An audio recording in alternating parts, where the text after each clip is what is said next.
السلام علیکم دوستو، میرے چینل کو سبسکرائب کریں تاکہ آپ کو ہر نئی ویڈیو مل سکے، اور بیل آئیکن کو بھی پریس کریں تاکہ آپ کو بر وقت بیماریوں کا تذکرہ کیا ہے۔ میرے بھائیوں، سجدہ ایک ایسی حالت ہے، سجدہ ایک زبردست حالت ہے، سجدے کے اندر 80 بیماریوں کا علاج ہے۔ اس کو سمپل سمجھ لو، جب انسان کھڑا ہوتا ہے تو اس کے جو پھیپھڑے ہوتے ہیں وہ 60 to 70% کام کرتے ہیں، جب وہ رکوع میں ہوتا ہے 80 to 90% کام کرتے ہیں، اور جب وہ سجدے میں ہوتا ہے اس کے لنگز پورے کھل جاتے ہیں، وہ ہوا میں آ جاتے ہیں، اور پھیپھڑے 100% کام کرتے ہیں۔ لمبا سجدہ کرو میرے بھائیوں۔ نبی صلی اللہ علیہ وسلم نے فرمایا، اگر لوگوں کو پتہ چل جائے سجدہ کرنے میں کیا ملتا ہے تو لوگ کبھی بھی سجدے سے سر کو میرے بھائیوں، سجدے کی حالت میں انسان کو سب سے زیادہ کیا ملتا ہے؟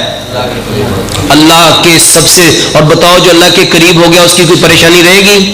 اس کی تکلیف رہے گی؟ کر کے دیکھو، اور اس کا بہترین علاج ہے ہر نماز کے بعد 5 سے 10 منٹ کا سجدہ کرو اور اس میں خوب رو، آنسو بہاؤ۔ آج کی ماڈرن میڈیکل سائنس کہتی ہے یہ جو ہمارے آنسو ہیں یہ سالٹی ہوتے ہیں، اس کے اندر HCl ہوتا ہے جس کو سوڈیم کلورائڈ کہتے ہیں۔ جسم کے اندر سے جتنا سوڈیم کلورائڈ نکلتا ہے اتنا پوٹاشیم کا لیول بڑھتا ہے، اور یہ جتنے لوگ دردوں کی دوائی کھاتے ہیں، جتنے لوگ دردوں کی دوائی کھاتے ہیں اس میں پوٹاشیم ہی ہوتا ہے، جتنے لوگ بلڈ پریشر کی دوائی کھاتے ہیں اس میں پوٹاشیم ہوتا ہے، جتنے لوگ، اگر آپ لوگ چاہتے ہو آپ کا بلڈ پریشر بنا دوائی کے ٹھیک ہو، آپ چاہتے ہو آپ کے کمر کی درد بنا دوائی کے ٹھیک ہو، آپ چاہتے ہو آپ کا پیٹ بنا دوائی کے ٹھیک ہو، تو میرے بھائیوں سجدے میں رویا کرو، سجدے میں رویا کرو۔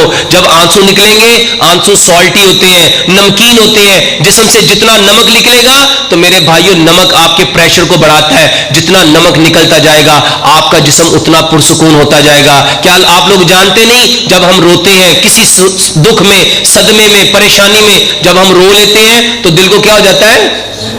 وہ کیوں ہوا؟ کیونکہ آپ کے جسم کے اندر سے سوڈیم کلورائڈ نکل گیا۔ وہ سوڈیم کلورائڈ جو نکلتا ہے وہ آپ کے پریشر کو بڑھاتا ہے۔ اسی لیے ڈاکٹر بلڈ پریشر کے مریض کو کیا کہتے ہیں؟ آپ لوگوں نے نمک، کیونکہ نمک پریشر کو بڑھاتا ہے۔ تو میرے بھائیوں سجدہ کرو، بہترین علاج ہے۔ اور بلغم کے لیے، ریشے کے لیے بہترین علاج ہے گڑ کھاؤ، گڑ کھاؤ۔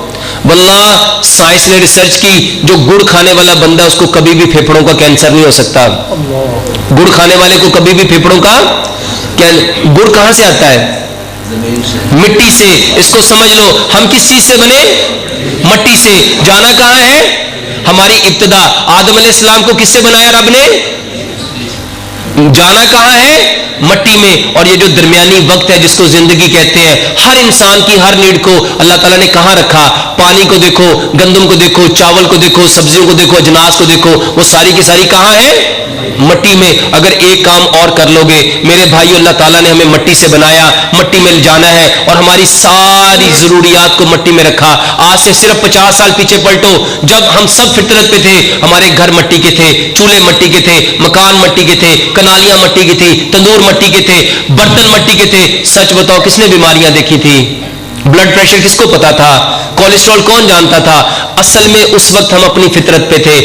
آج سے کئی ہزار سال پہلے ایک انسان آئے تھے، ان کا نام حکیم لقمان ہے۔ بہت معذرت، سوالات بہت زیادہ ہیں، لیکن یہ وہ باتیں ہیں جو آپ کو نفع دیں گی، یہ آپ کو ہر بیماری میں نفع دیں گی۔ میرے بھائیو، آج سے کئی ہزار سال پہلے ایک شخص آیا، اس کا نام حکیم لقمان ہے۔ اللہ تعالیٰ قرآن میں کسی کا نام عزت سے لے دے تو وہ ہمارے لیے کیا ہو جاتا ہے؟ قابل احترام۔ اللہ تعالیٰ نے حکیم لقمان کا نام نہیں لیا، اس کے نام کی پوری صورت اتاری۔ مگر کون جانتا ہے حکیم لقمان کون تھے؟ آج پورا گریک، واللہ پورا یونان حکیم لقمان کی ایک ایک بات کو فالو کر رہا ہے، ایک ایک بات کو فالو کر رہا ہے۔ حکیم لقمان سے کسی نے پوچھا انسان بیمار کیوں ہوتے ہیں؟ آپ نے فرمایا صرف ایک وجہ ہے، وہ اپنی فطرت سے دور ہو گیا۔ بیماری کا سبب کیا ہے؟ اپنی فطرت سے دور ہو گیا۔ ان سے علاج پوچھا گیا، علاج کیا ہے؟ انہوں نے کہا ہر بیماری کا ایک علاج ہے، اس کو فطرت پہ پھر لے آؤ، اس کو فطرت پہ پھر لے آؤ۔ اس کو سمجھو پیارے پیغمبر جناب محمد صلی اللہ علیہ وسلم کی زبان سے آپ نے فرمایا اس کائنات میں آنے والا ہر بچہ کس پہ آیا ہے؟ فطرت اسلام پہ۔ بیماری اسلام سے دوری ہے، علاج پھر اسلام ہے، واپس آنا ہے۔ اور آج میرے بھائیوں یورپ میں یہ جو میں باتیں آپ کو کر رہا ہوں اس کو نیچرل پیتھی کہتے ہیں۔ اس کو کیا کہتے ہیں؟ نیچر کس کو کہتے ہیں؟ فطرت کو. میرے بھائیوں انہوں نے نام بدل کے اسلام کو پروموٹ کر رہے ہیں, ہم نے اس کو چھوڑ دیا ہے. حکیم لقمان کا کہنا کہ صرف فطرت پہ لے آؤ, اور ہماری فطرت کیا تھی؟ مٹی. اپنے برتن مٹی کے کرو, اپنے گھروں سے اگر بلڈ پریشر نکالنا چاہتے ہو, کولیسٹرول نکالنا چاہتے ہو, ٹرائیگلیسرائڈ نکالنا چاہتے ہو, لیپوپروٹین نکالنا چاہتے ہو, اور اپنے ایل ڈی ایل کا لیول, ایچ ڈی ایل کا level, V L D L کا لیول نارمل کرنا چاہتے ہو, اپنے گھر سے سلور اور پلاسٹک نکالو. واللہ کینسر کی سب سے بڑی وجہ پلاسٹک اور سلور ہے. سلور گھستا ہے, بتاؤ وہ گھس کے جاتا کہاں ہے؟ اور پوری زندگی سلور جسم سے نکل نہیں سکتا. یہ جو لوگ آج تپ رہے ہیں نا, یہ حدیث بھی ہے, جو چیز جہاں جاتی ہے اس کے گن لے کے آتی ہے. جو چیز جہاں جاتی ہے انسان اپنی صحبت سے پہچانا جاتا ہے.